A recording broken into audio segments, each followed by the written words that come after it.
Hey everyone, what's up? It's Derek, back in an airport after 5 months. And today we're going to be checking out Air Canada's newly reopened Maple Leaf Lounge here in the domestic gates in Vancouver. Back before, the thing happened, Air Canada had 17 Maple Leaf lounges open across Canada, the US, and Europe. Those have all since been shut down, but they've been in the process of slowly reopening them. Toronto's Maple Leaf Lounge was opened a couple weeks ago, and when I went to check in for my flight today here in Vancouver, they let me know that the Vancouver one was open as well, so we're going to be checking that out before my flight. Looking forward to seeing some of the changes they've put in place. I've heard some mixed reviews about what's going on in Toronto at their lounge, so we'll see what's going on here.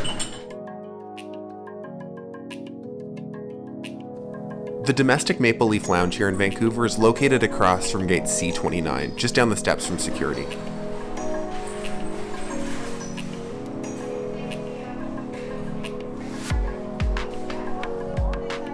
Aside from the hand sanitizer and plexiglass shields, the welcome area here looks pretty much the same as it did pre-COVID. Moving up the stairs into the lounge itself, all of the tables and chairs have been given the social distance treatment and spread apart. As it turns out, I was one of the only people using the lounge this morning, so staying away from other people was pretty easy anyway. All of the newspapers have been replaced by QR codes, but the business area otherwise still looks very much the same as it did before. Now, in terms of service, this is where things start to look quite different than they did in the old lounge. As opposed to a buffet and an open coffee and bar, you come up to this table here and ask the waitstaff for whatever snacks and drinks you would like. And then you can order hot food directly from your phone via the QR code printed at each table. It's a pretty simple system, and there was still a decent selection in spite of the circumstances. Unfortunately, I was running a little late for my flight and didn't get the chance to order any hot food, but the yogurt parfait and chocolate muffin were more than filling snacks.